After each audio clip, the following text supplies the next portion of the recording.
मित्रों, मैं एक बात कहना चाहता हूं, पता नहीं मुझे कहना चाहिए या नहीं। क्या आप लोग सच्चे मन से उज्जैन का जैन समाज यहां पर उपस्थित है इसलिए बात करने का साहस कर पा रहा हूं? क्या आप चाहेंगे कि उज्जैन के अंदर विद्यासागर जी का नाम हमेशा के लिए अमर हो जाए? आओ एक संकल्प लें। उन्होंने जीवन भर विद्या के लिए काम किया है। हम जैन समाज के लोग उज्जैन के अंदर इतना बढ़िया एक विद्यालय बना के बताएंगे विद्यासागर जी के नाम से, जो कि पूरी दुनिया के अंदर जाना जाएगा कि उज्जैन के अंदर एक ऐसा विद्यालय है जो विद्यासागर जी के नाम से बना। सबसे पहले घोषणा हुई और विद्यासागर जी के विचारों को मूर्त रूप देने के लिए, आगे वाली पीढ़ी को उस तरफ ले जाने के लिए हमने ये संकल्प लिया।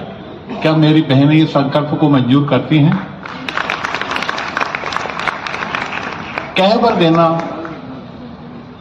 बहुत देर तक बात कर लेना, मंच पे प्रशंसा कर लेना, लेकिन जब तक उसको मूर्त रूप हम न देंगे, जब तक उस कार्य की प्रगति नहीं हो पाती। जहां तक जैन समाज का ताल्लुक है, एक बार टावर पे भी मैंने बात कही थी कि हे ईश्वर, अगर तू सबकी सुनता है तो अगले जन्म में मुझे जैन परिवार में पैदा कर। यहां का अनुशासन, यहां का धर्म के प्रति समर्पण, जितनी भी प्रशंसा की जाए कम है। जहां तक गुरु सम्मान की बात है, मेरी बहनों, हिंदुस्तान में कहीं भी हम सिख लोगों ने ईश्वर का मंदिर, मस्जिद, गुरुद्वारा बनाया ही नहीं। हमने गुरुद्वारा बनाया।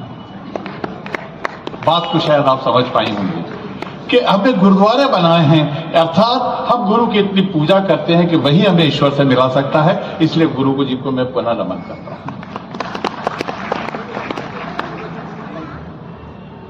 एक बात और कहना चाहता था। अगर अनिल भाई मेरे छोटे भाई हैं, मेरे कॉलेज में मेरे से बहुत जूनियर थे, विषय से अलग हटकर के एक बात कहना चाहता हूं। आज चूंकि जैन समाज के सब पदाधिकारी हैं, इसलिए बहुत दिन से आप सबसे एक चर्चा करनी थी मुझे। सिर्फ 1 मिनट होगा। मेरी बहनों, भाइयों, मेरी बात को बड़े ध्यान से सुनिएगा। हमारे 10 गुरु हुए, उसमें से एक गुरु गोविंद सिंह जी हुए, जिनके 4 बच्चे हुए। 4 बच्चों में से 2 बच्चों को दीवार में चुनवा दिया गया और 2 बच्चों को युद्ध के अंदर मार दिया गया। जिन 2 बच्चों को दीवार में चुनवा दिया गया था, उनको जब ये परमिशन मांगी गई कि इनका दाह संस्कार करने के लिए हमको जमीन दी जाए, तो उस समय के जो आक्रांता थे, उन्होंने जमीन देने के लिए मना कर दिया। जब बनुहार की गई तो उन्होंने कहा कि अगर आपको जितनी जमीन चाहिए उतनी आप मोहरें बिछा दीजिए और उतनी जमीन हमसे ले लीजिए। अब सिख धर्म की उत्पत्ति तो लड़ने के लिए हुई। एक सिपाहियों के पास इतने पैसे कहां से आते? बड़ा विचार विमर्श चला। इतने एक सज्जन खड़े हुए कि मोहरों का इंतजाम मैं करता हूं। उन्होंने लाके मोहरें बिछाई। तब फिर मुगल आक्रांताओं ने एक और बात कही कि नहीं, ऐसी खड़ी मोहरें नहीं, हमको ऐसी खड़ी मोहरें चाहिए, ऐसी मोहरें चाहिए, वर्टिकल, चपटी नहीं, ऐसी खड़े करके बिछाई।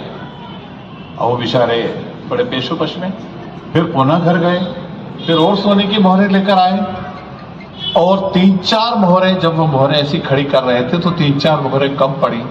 तो उनके एक छोटे से बालक ने आकर अपनी गुल्लक का एक पेटी ला करके दी कि पापा, आपने कई बार हमको सोने की मोहरें दी हैं, इसके अंदर भी कुछ हैं, आप इसको लेके बिछा दीजिए और अपना जो संकल्प है इसको पूरा कर लीजिए। उन्होंने उस संकल्प को पूरा किया।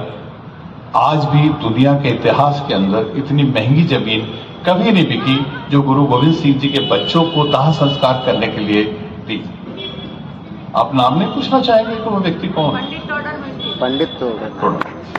पंडित टोडरमल जी ने ये जमीन, ये जैन समाज से संपर्क रखते थे और उस दिन के बाद नतमस्तक हो मैं जैन समाज के सामने सुरेंद्र सिंह अरोरा की घोषणा करता हूं कि जैन समाज को अगर एक जगह सा भी संकट कहीं भी पैदा होगा तो उज्जैन का सिख समाज आपके लिए एक एक खून की बूंद से हम आपका वो एहसान, जब तक ये सूरज और चांद रहेंगे, जैन समाज का ये एहसान सिख समाज कभी नहीं भूल सकता कि जिन्होंने हमारे गुरुओं के बच्चों के लिए इतनी बड़ी कुर्बानी दी हो। मैं हर जैन समाज के एक एक व्यक्ति को नमन करता हूं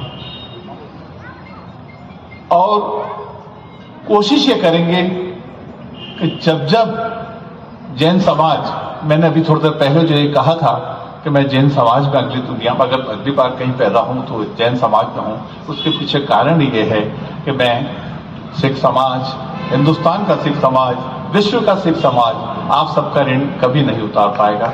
मैं आप सबकी ओर कृतज्ञता प्रकट करता हूं। मैं पुनः चाहूंगा कि आपने मोहरे बिछा के गुरु गोविंद सिंह जी के बच्चों को दाह संस्कार की जमीन तो लेकर दे दी। एक बार पुनः संकल्पित हो मेरे मित्रों, और फिर हम विद्यासागर जी के नाम से उज्जैन के अंदर स्कूल जरूर खुला।